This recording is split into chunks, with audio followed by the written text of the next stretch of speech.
May 27, 1942, Pearl Harbor, Hawaii.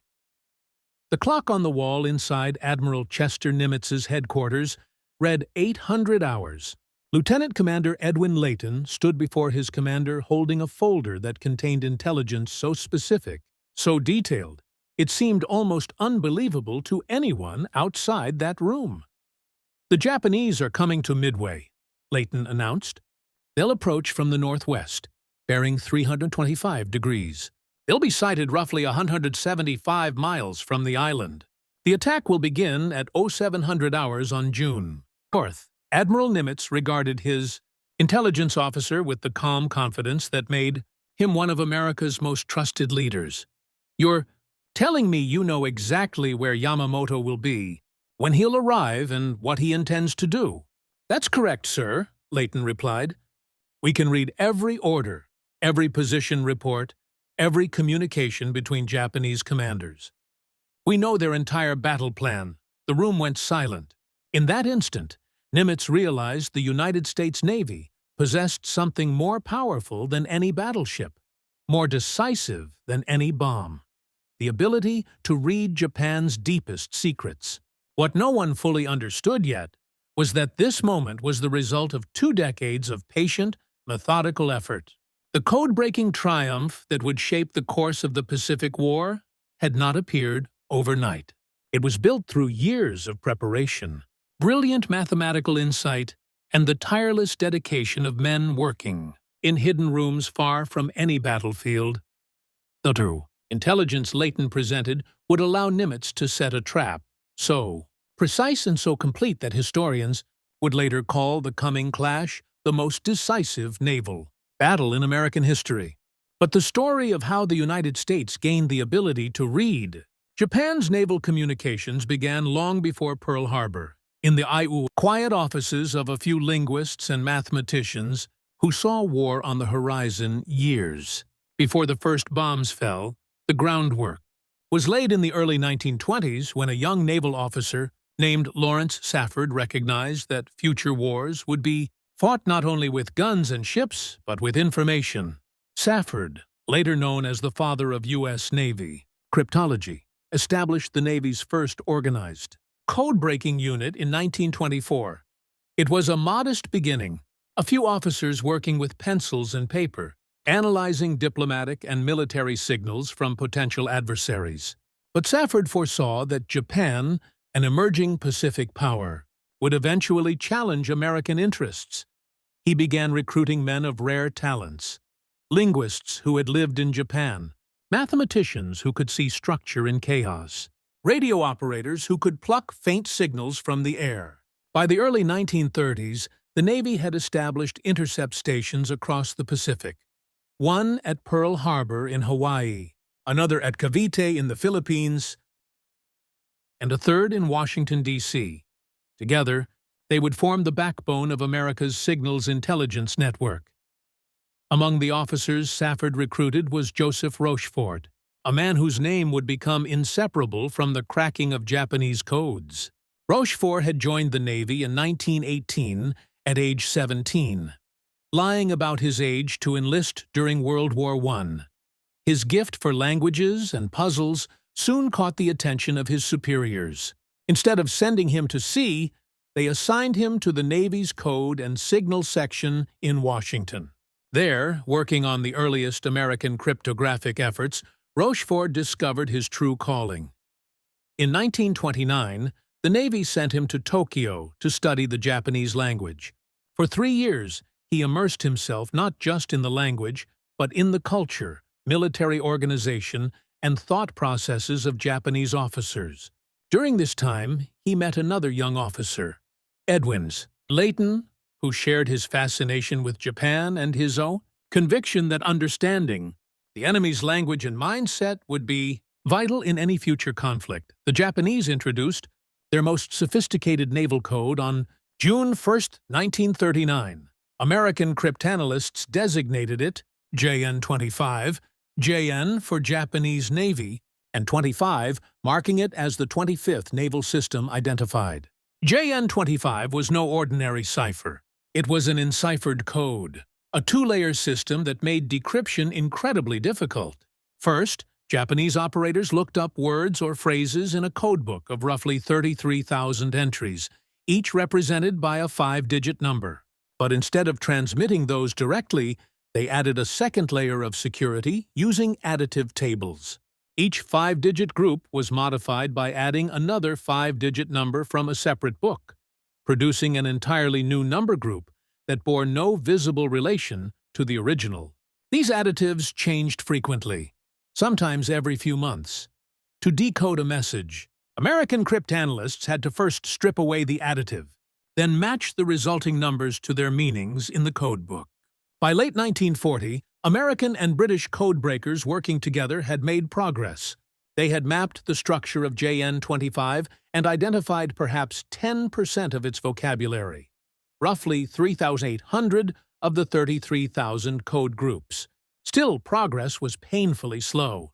With only a handful of analysts and limited intercepts, full penetration seemed years away. Then, on December 1, 1940, the Japanese introduced a new version, JN-25B, replacing every code group meaning and forcing the cryptanalysts to start from scratch.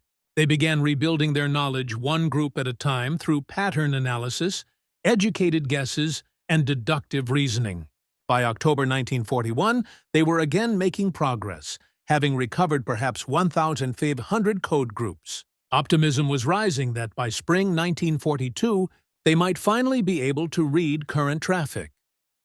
But just 3 days before the attack on Pearl Harbor, on December 4, 1941, Japan changed its additive tables again, switching to a new system known as Additive 8. Though less devastating than a full codebook replacement, it still blinded the analysts temporarily. Recovering the new additives would take weeks.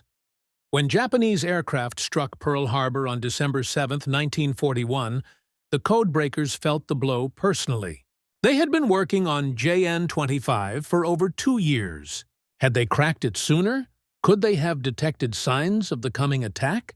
The question haunted them, especially Joseph Rochefort, who had taken command of Station HYPO at Pearl Harbor in June 1941.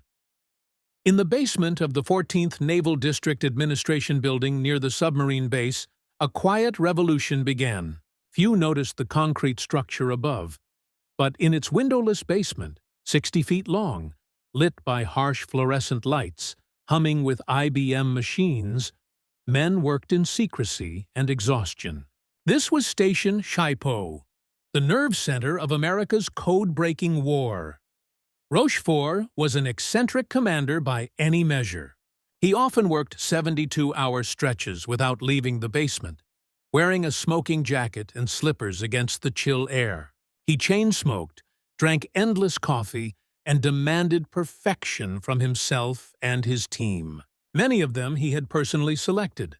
Thomas Dyer, a brilliant analyst who pioneered IBM machine techniques for message processing; Alva Laswell, a Japanese linguist who had studied in Tokyo; Hamwright, a cryptanalyst who tackled the toughest code groups; and Joseph Finnegan, a mathematician whose insights into time-based patterns proved vital. Many of the enlisted men had been musicians from the band of the USS California, sunk at Pearl Harbor. With nowhere else to serve, they joined HYPO, and many turned out to have extraordinary analytical minds. Rochefort believed musicians who could read sheet music possessed natural pattern recognition skills, perfect for spotting recurring number groups in encrypted text. The work was tedious beyond imagination.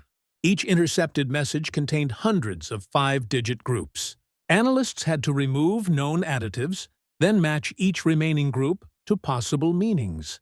Out of 33,000 possible code groups, only a few hundred were understood in early 1942.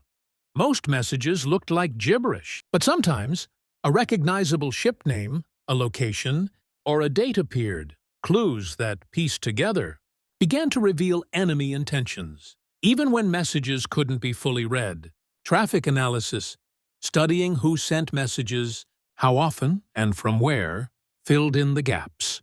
Spikes in communication hinted at planned operations.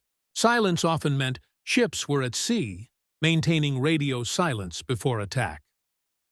The first real breakthrough came in late December 1941, when Station Cast in the Philippines made progress on the new additive system.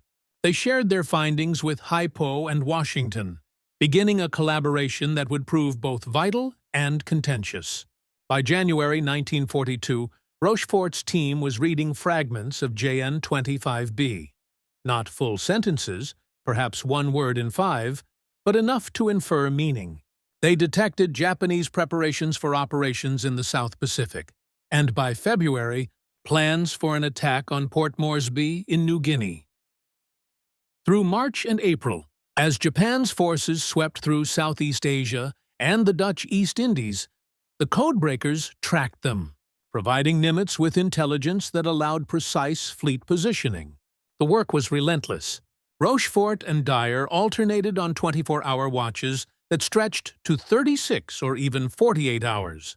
The basement became their entire world. They ate there, slept on cots, and dreamed in 5-digit code groups. The IBM machines clattered day and night, sorting punched cards and searching for patterns. They could process data in hours that would take humans weeks, but human intuition was still required. The ability to see meaning in chaos. By April 1942, Station HYPO was reading roughly 20% of JN-25B traffic, a remarkable accomplishment achieved in just 4 months. More importantly, they were reading the right 20%. They had identified code groups for ship names, for locations, for military units, for common phrases used in operational planning. When a message came in discussing an upcoming operation, they could often determine what, where, and approximately when, even if large portions of the message remained unreadable.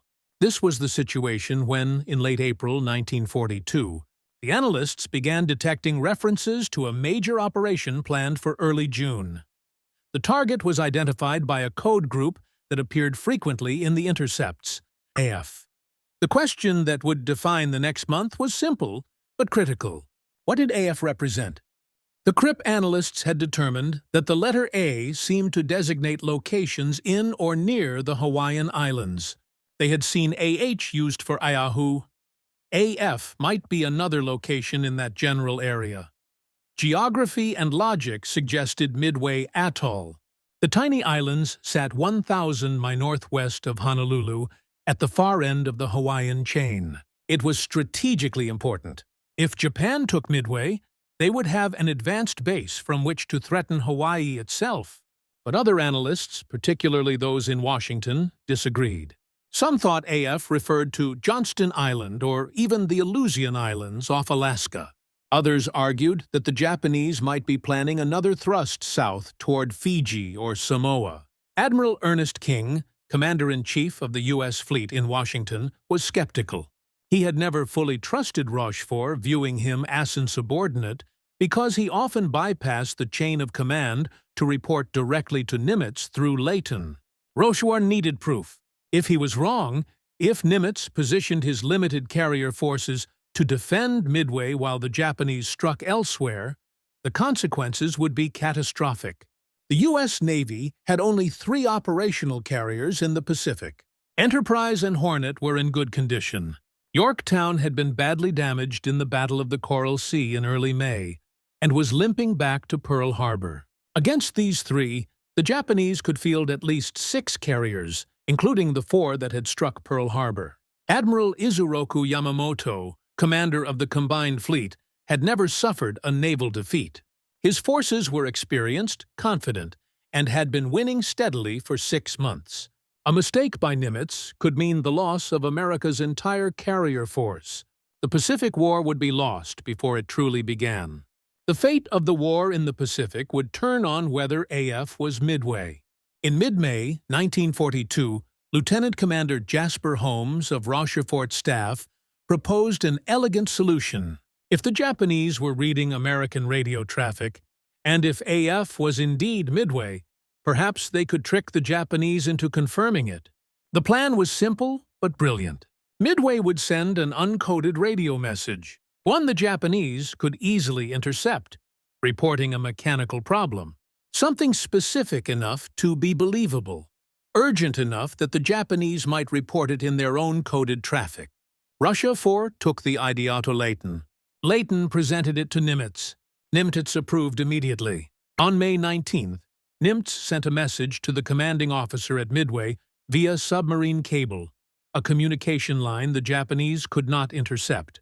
The message instructed Midway to broadcast in plain language, with no encryption, that the island's water distillation plant had broken down and they urgently needed fresh water supplies. On May 20th, the message went out from Midway. Rochefort and his team waited anxiously. Would the Japanese take the bait? 2 days later, on May 22nd, Station HYPO intercepted a Japanese intelligence message sent from Tokyo to multiple commands. It stated that AF was reporting a water shortage and would need to transport additional water for the upcoming operation. The room erupted in controlled celebration. AF was Midway. There was no doubt now. Rochefort immediately sent word to Leighton. Leighton briefed Nimitz that same day. The commander of the Pacific Fleet now knew with certainty where the Japanese would strike. But knowing the target was only the first piece of the puzzle. Nimitz needed to know when the attack would come, and in what strength. Through the last week of May, HYPO worked around the clock. Every intercepted message was attacked with desperate intensity. They needed the date. Finnegan focused on the super-enciphered date-time groups, the most secure part of the Japanese system. He searched through thousands of messages looking for patterns in how the Japanese encoded dates. On May 25th, he found the key. It was a brilliant piece of cryptanalysis that would allow them to read the timing of Japanese operations. The team immediately began processing the backlog of messages about the AF operation. On May 26th, the picture became clear. The Japanese were assembling a massive force: 4 carriers, 2 battleships, numerous cruisers and destroyers. An invasion force with troops to occupy Midway after the airstrike. A submarine cordon to intercept American reinforcements. And a diversionary force that would strike the Aleutian Islands to draw American attention north. The main strike against Midway would come in the first week of June, most likely June 4th or 5th. The attack would come from the northwest, approaching Midway at dawn to launch their aircraft. On the morning of May 27, 1942, as USS Yorktown entered Pearl Harbor with visible battle damage from Coral Sea, Edwin Leighton walked into Nimitz's office for the daily intelligence briefing. What he was about to tell the Admiral would seem almost impossible.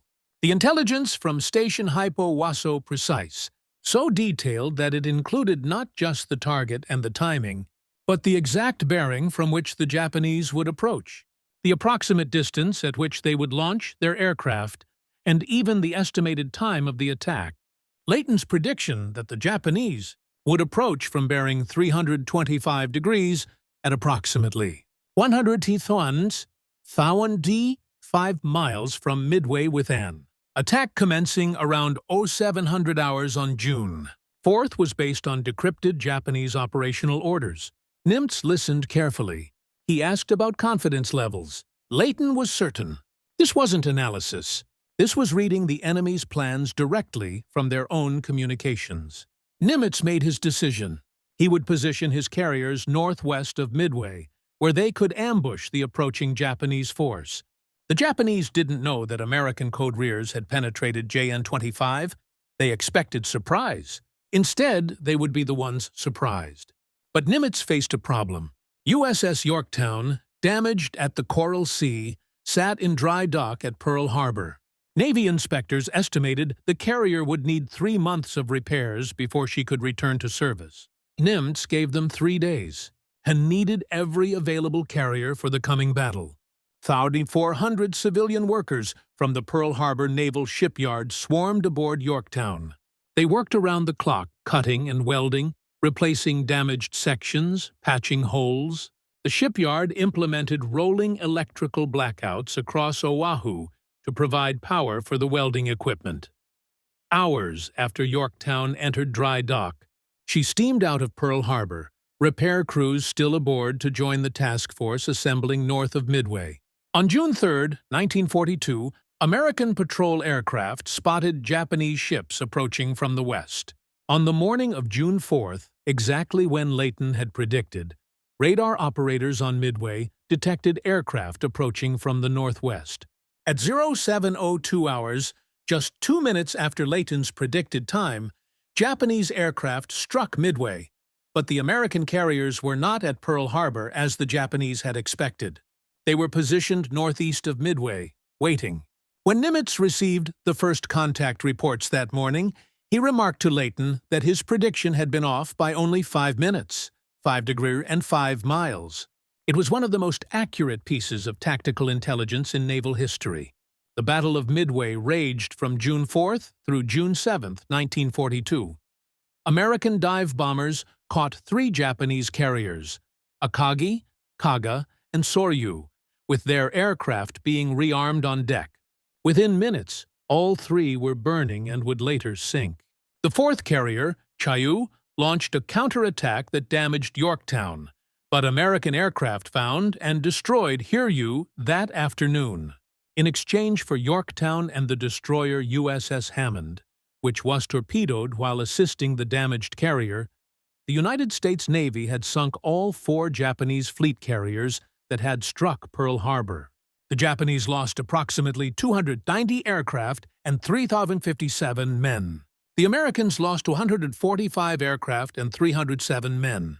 More importantly, Japan lost 4 experienced carrier crews, pilots, and mechanics and support personnel who could not be replaced.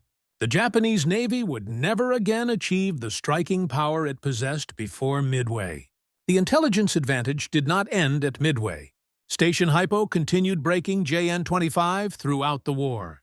Japanese commanders never realized their codes had been compromised. They continued using JN-25, periodically changing additives and code books, but the cryptanalysts kept pace with each change. The intelligence derived from JN-25, given the code name Ultra, shaped every major American operation in the Pacific. When Japanese forces moved, American commanders knew in advance. When Japanese convoys sailed, American submarines waited along their routes. When Japanese aircraft deployed to new bases, American bombers knew where to strike. One of the most dramatic uses of ultra-intelligence came in April 1943. American cryptanalysts decoded a message revealing that Admiral Isoroku Yamamoto, commander of the Japanese Combined Fleet and architect of the Pearl Harbor attack, would fly from Rabaul to Bougainville on April 18th. The message provided his exact route and timing. Admiral Nimitz ordered an interception. 18 P-38 Lightning fighters from Henderson Field on Guadalcanal flew 500 meters to intercept Yamamoto's transport. They arrived exactly on time, exactly on course, and shot down both Japanese aircraft. Yamamoto died in the jungle of Bougainville. The operation succeeded because American cryptanalysts could read the Japanese Navy's most secure communications. It was Operation Vengeance, and it demonstrated the power of signals intelligence to change the course of war. The intelligence triumph at Midway nearly ended in disaster 1 month after the battle. On June 7, 1942, the Chicago Tribune published a front-page story by reporter Stanley Johnston titled "Navy Had Word of Plan to Strike at Sea." The article strongly implied that the Navy had advanced knowledge of the Japanese battle plan through code-reading.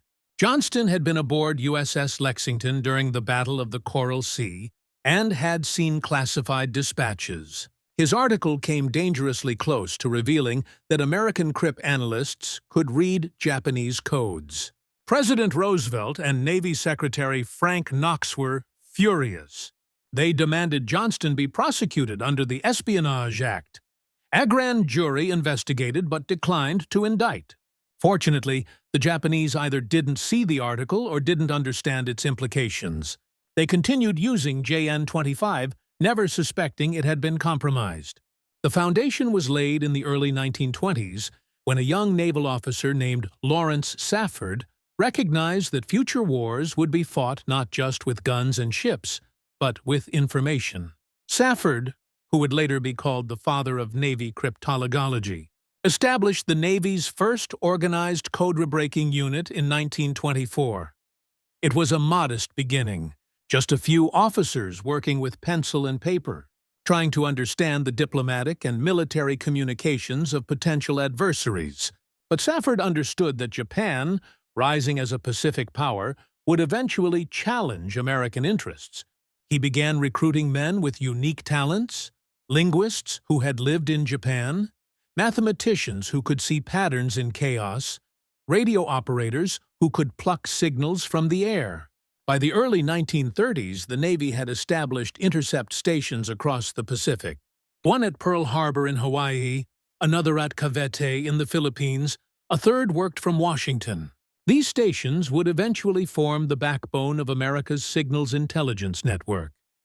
Among the young officers Safford recruited was Joseph Rochefort, a man whose career would become inseparable from the breaking of Japanese codes. Rochefort had joined the Navy in 1918 at age 17, lying about his age to enlist during World War I. He showed an immediate talent for languages and puzzles, his superiors noticed. Instead of sending him to sea, they assigned him to the Code and Signal section in Washington. There, working with the Navy's earliest cryptographic efforts, Rochefort discovered his calling. In 1929, the Navy sent Rochefort to Tokyo to master the Japanese language. For 3 years, he lived in Japan, studying not just the language, but the culture, the military structure, the way Japanese officers thought and communicated.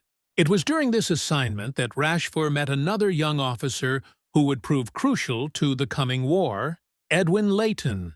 The two men formed a friendship based on their shared fascination with Japan and their conviction that understanding the enemy's language and culture would be essential in any future conflict.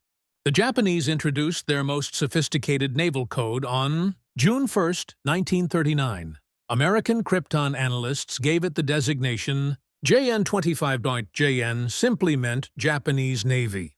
The 25 indicated it was the 25th Japanese naval system the Americans had identified. This was no simple substitution cipher. JN-25 was an enciphered code, a two-step system that made it extraordinarily difficult to break. First, Japanese operators would look up words and phrases in a code book containing approximately 33,000 entries. Each word or phrase was represented by a 5-digit number group. But the Japanese didn't transmit these numbers directly. They added a second layer of security by using additive tables. The operator would take the 5-digit code group, then add another 5-digit number from a separate book, creating a third 5-digit group that bore no obvious relationship to the original. This additive changed regularly, sometimes as often as every few months. To read a message, American cryptanalysts had to strip away the additive, then match the resulting code groups to their meanings in the codebook. By late 1940, American and British cryptanalysts working together had made progress against JN-25. They understood the structure of the system. They had identified perhaps 10% of code groups, approximately 3,800 out of 33,000. But their work was painstakingly slow. With only a handful of analysts and limited intercepts to work with, full penetration of the code seemed years away. Then on December 1, 1940, the Japanese introduced a major change. They implemented an entirely new codebook, which cryptanalysts later designated JN-25B. Every code group meaning had changed. The cryptanalysts had to start over. They began the slow work of rebuilding their knowledge, identifying code groups one by one, through traffic analysis, through guessing at common phrases, through brilliant, deductive work. By October 1941, they were making progress again. Perhaps 1,500 code groups had been recovered. Hopes were rising that by the following spring, they might be reading current traffic with reasonable comprehension. Those hopes suffered a setback on December 4, 1941. Just 3 days before the Pearl Harbor attack, the Japanese changed their additive tables to a new system designated Additive 8. While this was not as catastrophic as a complete codebook change, it still meant the cryptanalysts had to recover the new additives before they could read messages. The process would take weeks. When Japanese aircraft struck Pearl Harbor on December 7, 1941, the codebreakers felt the attack as a personal failure. They had been working on JN-25 for 2 years. If they had achieved better penetration earlier, if the December 4th additive change hadn't temporarily blinded them, might they have detected some indication of the approaching attack force? The question would haunt them, particularly Joseph Rasher, who'd been assigned to take command of Station HYPO at Pearl Harbor in June 1941. In the basement of the 14th Naval District Administration Building at Pearl Harbor, a transformation began. The liver slee of the Levin-Tooth building sat near the submarine base, an unremarkable concrete structure that few people paid attention to. In its basement, down a narrow stairway past security checkpoints, was a room that would become the nerve center of the Pacific War. Station HYPO 60 FT long, windowless, illuminated by harsh fluorescent lights that hummed constantly. The air conditioning fought a losing battle against the heat generated by IBM tabulating machines and the bodies of dozens of analysts working around the clock. This was where Joseph Rasher and his team would wage their war. Rochefort was an eccentric commander by any standard. He often worked 72-hour stretches without leaving the basement. He wore a smoking jacket and slippers because the air conditioning made the room frigid at night. He went days without shaving. Hitchens smoked and drank coffee by the gallon. But he demanded excellence from himself and his team. He had handpicked many of them. Thomas Dyer, a brilliant cryptanalyst who would prove instrumental in breaking JN-25 and who had developed procedures for using IBM machines to process encrypted messages. Alva Laswell, a Japanese language expert who had studied in Tokyo and could understand the nuances of military communications. Ham Wright, a cryptanalyst who worked closely with Dyer on the most difficult code groups. Joseph Finnegan, a mathematician whose work on daytime groups would prove crucial, and dozens of enlisted men, many of them musicians from the band of the USS California, which had been sunk at Pearl Harbor. These men had nowhere to go, so they were assigned to HYPO. Many proved to have the mathematical and analytical minds needed for codebreaking. Rochefort believed that musicians who could read sheet music possessed pattern recognition skills that translated perfectly to spotting recurring number groups in encrypted messages. The work at Station HYPO was tedious and exhausting. Intercepted messages arrived as strings of 5-digit numbers, hundreds of messages per day. By early 1942, each message had to be processed. First, analysts stripped away the additive values if they had recovered them. Then they tried to match the resulting code groups to known meanings, but most code groups remained unknown. The analysts maintained card files with every occurrence of every code group, noting the context, the sender, the recipient, trying to deduce meanings through repetition and association. When a code group appeared frequently in messages about carrier operations, it might mean carrier or aircraft or fuel or ammunition. The analysts had to use logic, intuition, and painstaking cross-referencing to narrow down the possibilities. The IBM tabulating machines helped. These were the same machines corporations used for accounting and data processing. Thomas Dyer had pioneered their use in cryptanalysis during the 1930s. At Station HYPO, punch card operators transferred intercepted messages onto cards. The machines could sort, count, and cross-reference at speeds impossible for human operators. When a particular code group appeared, the machine could instantly retrieve every previous occurrence. This allowed analysts to see patterns that would have taken weeks to find manually. The machines clattered day and night. The punch card operators, many of them women from the Navy clerical staff, became expert at preparing data for the cryptanalysts to examine. Progress came slowly through the winter of 1941 and into early 1942. By Christmas 1941, Station HYPO had recovered enough of the new additive system to begin reading portions of messages again. By February, they were identifying new code groups daily. By April 1942, perhaps 20% of intercepted traffic was comprehensible. The analysts could read about 1 word in 5. This sounds minimal, but in military communications, it was often enough. Japanese naval messages followed standard formats: position reports, fuel status, personnel assignments, operational orders, all used predictable structures. If the analysts knew the message type and could read 20% of the words, they could often deduce the rest. One breakthrough proved particularly valuable. Joseph Finnegan, the mathematician, noticed that date and time information in messages was encrypted using a special system. The Japanese didn't want to reveal when operations would occur, so dates and times were enciphered with extra care. But Finnegan discovered a pattern. He developed what he called a 12x31 garble check, a mathematical method for testing whether a suspected date-time code group was correct. By April 1942, Station HYPO could determine the dates mentioned in messages, even when the rest of the message remained partially obscure. This would prove crucial in the weeks ahead. Through April and early May 1942, Station HYPO analysts noticed increasing references to an objective designated AF. The Japanese used 2-letter codes for locations to keep them secret. Pearl Harbor the illusions were AO, but AF appeared with unusual frequency. Messages mentioned troop concentrations, air units, supply ships, all in connection with AF.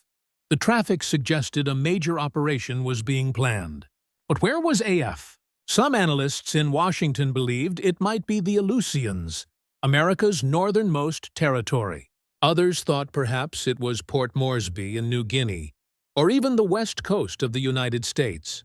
Rochefort and his team at Station HYPO believed AF was Midway Island, a small American outpost roughly 1,300 millimeters northwest of Hawaii. But belief wasn't enough.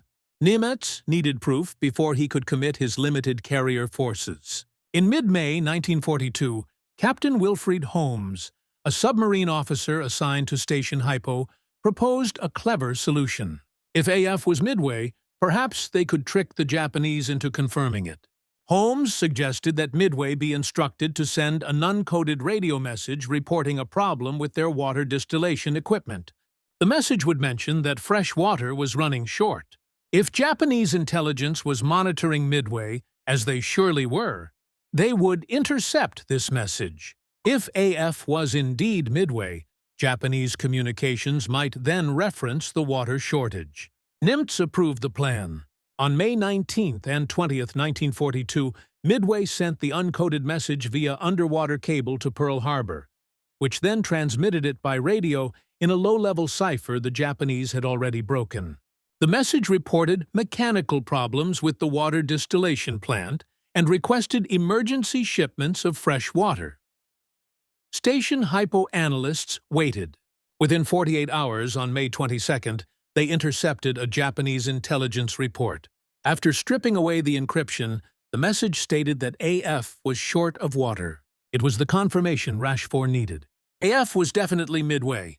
The analysts could now focus all their efforts on determining when the attack would come and what forces the Japanese would commit.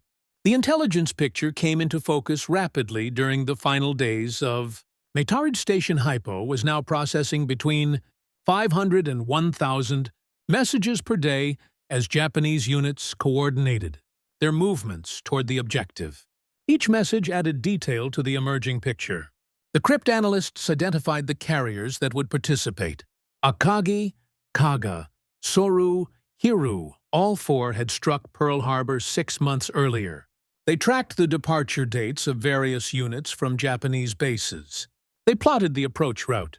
They estimated the composition of the invasion force. On May 27, 1942, the same morning that the damaged carrier USS Yorktown limped into Pearl Harbor from the Battle of the Coral Sea, Lieutenant Commander Edwin Layton entered Admiral Nimitz's office with his intelligence assessment. Leighton and Nimitz met every morning at 8 for the daily intelligence briefing. But this briefing was different. Leighton had information so precise that Nimitz would later say it was almost unbelievable.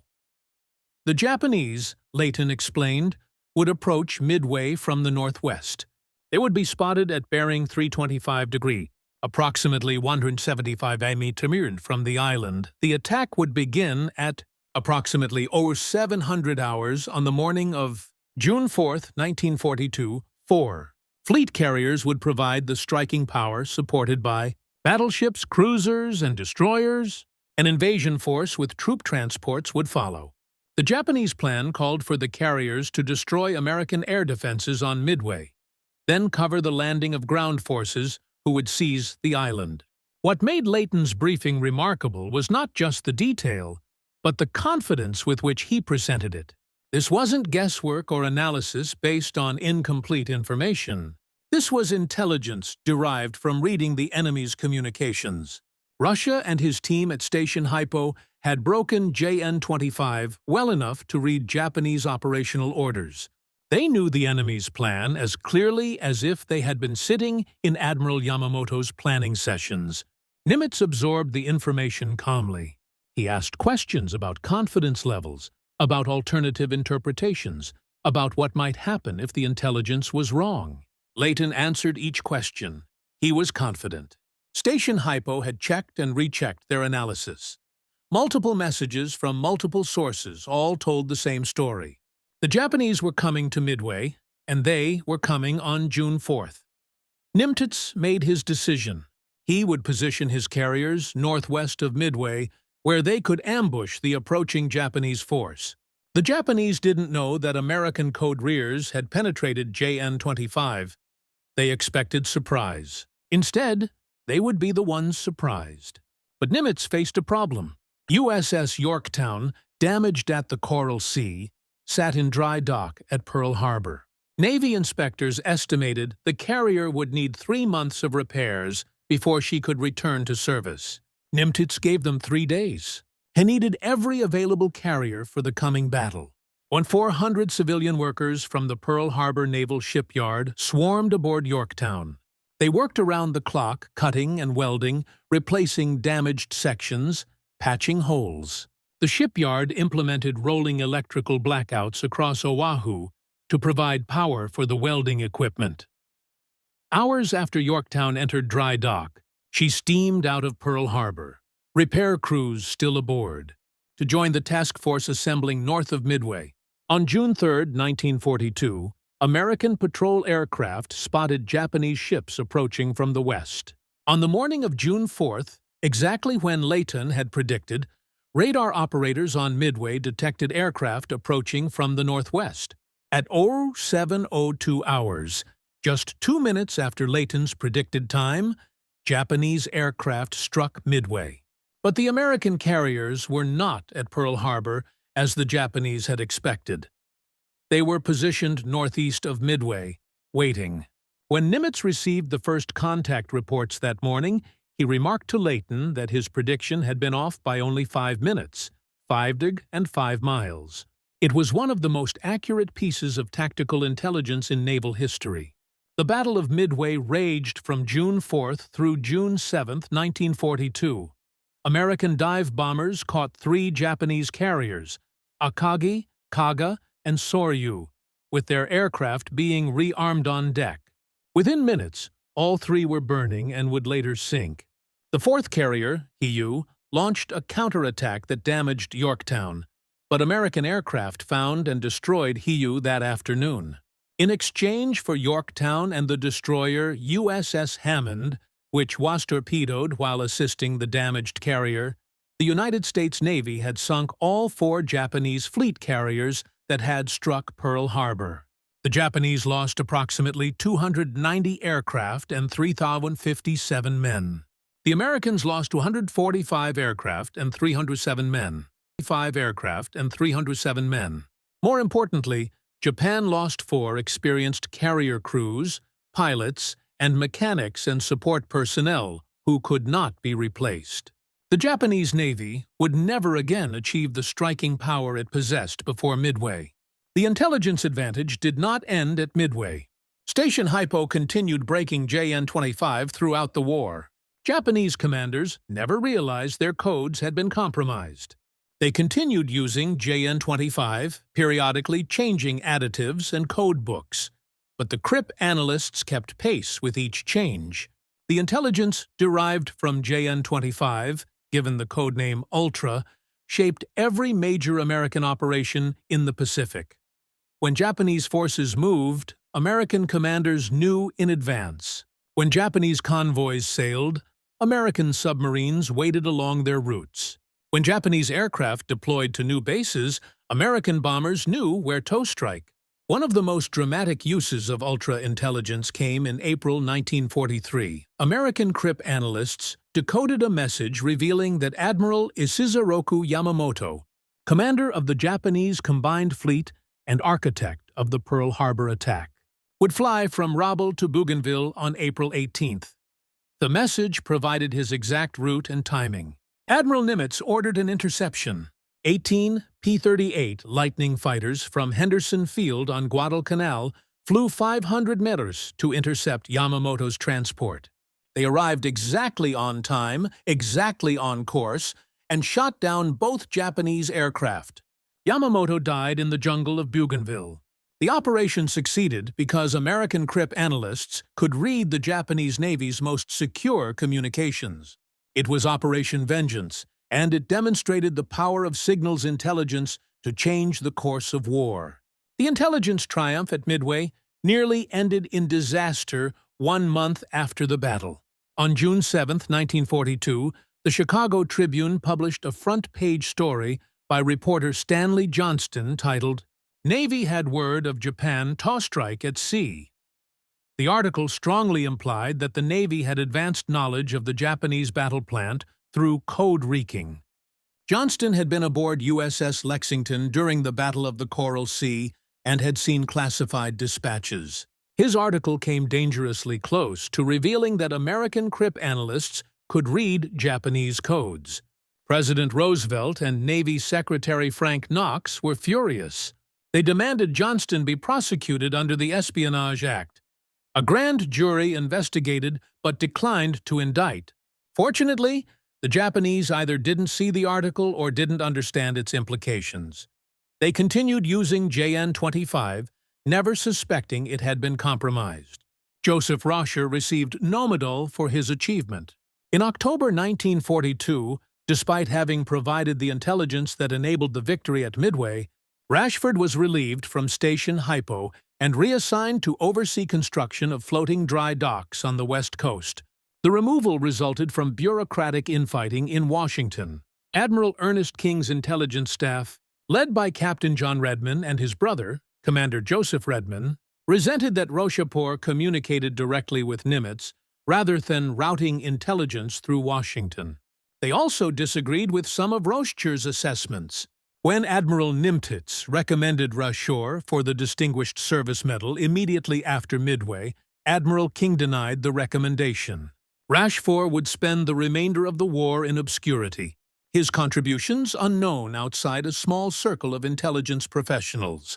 The injustice haunted those who knew what Rochefort had accomplished.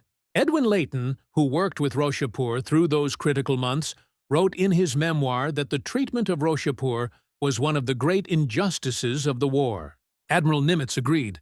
After the war, Nimitz supported efforts to gain recognition for Rochefort, but the intelligence bureaucracy resisted. In 1957, Station HYPO received a Presidential Unit Citation for its work before and during the Battle of Midway. Rochefort attended the ceremony in Washington. It was some recognition, but not what he deserved. He died on July 20, 1976, in Torrance, California, at age 76. Still without the individual recognition his achievement warranted. A decade after Rochefort's death, the Navy finally acknowledged its error. On May 30, 1986, President Ronald Reagan posthumously awarded Rochefort the Distinguished Service Medal at a White House ceremony. Captain Rochefort's children attended along with senior defense officials, including Vice Admiral William Stewman, Director of the National Security Agency, and Vice President George Bush. The citation praised Rochefort's decisive contributions to the U.S. victory at Midway and stated that his brilliant and untiring efforts were largely responsible for the victory. It was recognition that came far too late, but it restored Rochefort's place in history. Today, the Navy's intelligence school at Dam Neck, Virginia, bears Rochefort's name, ensuring that future intelligence officers will know the story of the man who broke Japan's codes and changed the course of the Pacific War. Edwin Layton, Rochefort's friend and the man who briefed Admiral Nimitz on May 27, 1942, also went unrecognized for decades. He served as Nimitz's intelligence officer throughout the Pacific War, providing the admiral with accurate assessments that shaped every major operation.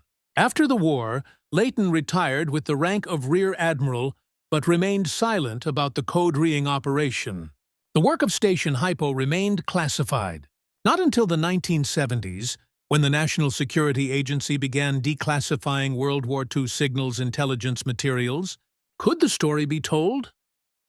Layton co-authored a memoir, And I Was There, Pearl Harbor and Midway, Breaking the Secrets, published in 1985, shortly after his death. The book provided the first detailed public account of how American cryptanalysts broke JN-25 and enabled the victory at Midway. Lawrence Safford, the father of Navy cryptology, who had established the code rebreaking program in 1924 on recruited men like Russia, also suffered from bureaucratic politics. In February 1942, at the height of the effort against JN-25, Safford was removed from his position and sidelined for the remainder of the war. The same Washington power struggles that later removed Rochefort had struck Safford first. He retired as a captain and died in 1973. His foundational contributions to American signals intelligence largely unknown to the public. In 1999, the National Security Agency inducted Safford into its Hall of Honor, recognizing him as the man who built the foundation upon which all subsequent Navy code-reading operations rested. The personal cost to the code readers deserves recognition. These men worked in obscurity, unable to tell even their families what they did. They couldn't share their triumphs or their frustrations. When the war ended, they were forbidden from speaking publicly about their work for decades. The documents remained classified until the 1970s and 80s. By the time the story could be told, many of the participants had died.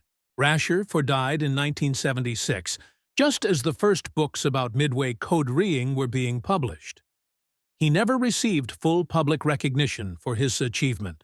The organizational lessons from Station HYPO influenced the creation of modern intelligence agencies. The National Security Agency, established in 1952, adopted many of the practices developed at HYPO. The emphasis on collaboration between multiple collection and analysis sites. The use of technology to process large volumes of data. The importance of language expertise and cultural knowledge. The need for analysts to have direct access to operational commanders. These principles, proven effective in the Pacific War, became foundational to American signals intelligence. The story also reveals the importance of individual brilliance in intelligence work. Rochefort's intuitive understanding of Japanese thinking, Finnegan's breakthrough on date-time encryption, Dyer's mathematical insights, Laswell's language expertise, Holmes's clever water ruse, Layton's ability to communicate intelligence effectively to Nimitz. All of these individual contributions were essential. No single person could have broken JN-25 alone. It required a team of specialists, each bringing unique skills, but it also required leadership that could harness those skills effectively. Rochefort created an environment where brilliant but eccentric individuals could thrive. He protected them from bureaucracy, gave them the resources they needed, and trusted their judgments. The technology used at Station HYPO, primitive by modern standards, was revolutionary for its time. The IBM punch card machine could process data at speeds that seemed miraculous in 1942, but they were loud, temperamental, and required constant maintenance. The basement room where they operated was filled with the clatter of the card readers and the smell of machine oil. The machines would break down at critical moments. Enlisted men became expert at field repairs, keeping the pit, equipment running through, improvisation and determination. These early experiences with automated data processing influenced the development of computers after the war. Several of the station HYPO veterans went on to work in the NENT computer industry. The role of Japanese language expertise cannot be overstated. Even after a code group was identified, the message still had to be translated. Japanese is a complex language with multiple levels of formality and indirect communication patterns. Military Japanese had its own vocabulary and grammatical structures. The translators at Station HYPO had to not only understand the words, but also the context, the cultural assumptions, the way Japanese officers communicated. Rochefort's years in Tokyo proved invaluable for this. He understood how Japanese military officers thought. He could read between the lines, inferring intentions from subtle word choices. The traffic analysis component of the intelligence effort was equally important. Even when messages couldn't be decrypted, valuable information could be gained from the patterns of communication. Which commands were sending messages to which other commands? How frequently? At what times? A sudden increase in traffic between the combined fleet headquarters and the carrier division suggested an operation was being planned. Radio silence from specific units indicated they were at sea, probably approaching a target. Changes in call signs or radio frequencies often preceded major operations. The traffic analysts at HYPO tracked all of these patterns, building a picture of Japanese naval organization and operational tempo. The human factor in this achievement extended beyond the core analytical team. The radio operators who manned intercept stations across the Pacific from Hawaii to Australia to Alaska worked in difficult conditions to capture Japanese transmissions. Radio signals bounced unpredictably off the ionosphere. Atmospheric conditions could make signals fade in and out. Japanese operators sometimes transmitted at high speed, making accurate copying difficult. The American operators had to have perfect ears and endless patience. They sat for hours, with headphone copying strings of numbers that meant nothing to them, knowing that somewhere analysts would turn those numbers into intelligence. The security surrounding this operation was extraordinary. Very few people knew that JN-25 had been broken. Nimitz knew, his senior staff knew, the analysts at HYPO knew, but most of the Pacific Fleet operated without knowledge that America could read Japanese communications. The secrecy was essential. If the Japanese suspected their codes were compromised, they would change their systems immediately. All the work of months would be lost. This created difficult situations. Intelligence would reveal that Japanese submarines were waiting in ambush along certain routes. But commanders couldn't simply avoid those routes without risk of revealing the source of their information. Instead, they had to arrange for patrol planes to accidentally discover the submarines, providing a plausible explanation for the changed routes. The immediate aftermath of Midway saw an expansion of the code-reading effort. More analysts were recruited. More intercept stations were established. The IBM machines were upgraded. By late 1942, the Navy was processing thousands of Japanese messages per week. The intelligence product was distributed through a system called Ultra, borrowed from the British designation for intelligence derived from broken codes. Ultra reports went to commanders with strict security protocols. They were printed on special paper that would dissolve in water if the ship was sunk. They were never to be discussed over radio. Actions based on ultra intelligence had to be disguised to prevent the enemy from suspecting the source. This intelligence guided every major American operation in the Pacific for the remainder of the war. When American forces invaded Guadalcanal in August 1942, ultra intelligence revealed the timing and strength of Japanese reinforcement attempts. This allowed American naval forces to intercept and destroy several Tokyo Express runs that were bringing troops and supplies to the island. During the Battle of the Philippine Sea in June 1944, Ultra-intelligence gave Admiral Raymond Spruant detailed information about Japanese carrier locations and aircraft strength. This contributed to the destruction of Japanese naval aviation in what American pilots called the Great Marianas Turkey Shoot. The intelligence also had strategic implications beyond tactical battles. By reading Japanese communications about fuel shortages, shipping losses, and resource constraints, American planners understood that Japan's war economy was faltering. This influenced decisions about which islands to invade and which to bypass. It guided the submarine campaign that strangled Japanese commerce. By 1944, American submarines armed with ultra-intelligence were sinking Japanese merchant ships faster than they could be replaced. Japan's island garrisons were being starved of supplies. The home islands were running short of oil, rubber, and other critical resources. The psychological impact on Japanese commanders, though they didn't know the source of their problems, was significant. They began to believe that American intelligence was almost supernatural in its accuracy. How else could the Americans always be in the right place at the right time? How else could they anticipate every Japanese move? This belief led to paranoia and second-guessing. Japanese commanders became reluctant to commit to operations, fearing that somehow the Americans would know in advance. This defensive mindset, combined with the actual material losses Japan had suffered, meant that after Midway, Japan never regained the strategic initiative. The code-breaking effort also influenced Allied strategy in the broader war. The intelligence from the Pacific was shared with British and American planners working on the European theater. The techniques developed by Station HYPO influenced the work at Bletchley Park, where British codebreakers were attacking German Enigma codes. There was a cross-pollination of ideas, methods, and technologies. The experience gained from deciphering JN-25 shaped post-war cryptanalysis efforts that proved crucial during the Cold War. The influence of signals.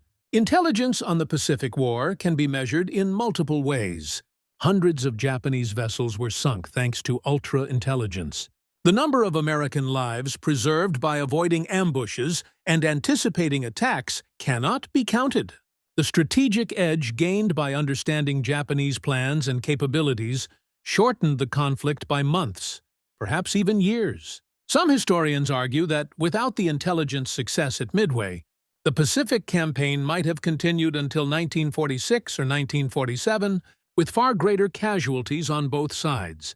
Yet perhaps the greatest effect was psychological. After Midway, American commanders fought with renewed confidence. They understood that Japanese actions would seldom catch them unprepared. They could plan operations assured that intelligence would reveal enemy countermeasures in advance. That confidence filtered down through the ranks. Sailors and airmen entered battle knowing their leaders had reliable information about what awaited them. This awareness strengthened morale and combat performance. The Japanese, in contrast, fought with increasing doubt. Their plans failed again and again for reasons they could not comprehend. Their intelligence services never achieved the same success penetrating American communications. This imbalance of knowledge contributed to Japan's ultimate defeat as much as any material disadvantage. The story of Station HYPO and the decryption of JN-25 is, at its heart, a story about the power of information in modern warfare. It proves that wars are won not only by courageous soldiers and advanced weapons, but also by analysts in dimly lit rooms, by linguists decoding intercepted transmissions, by mathematicians uncovering order within apparent chaos.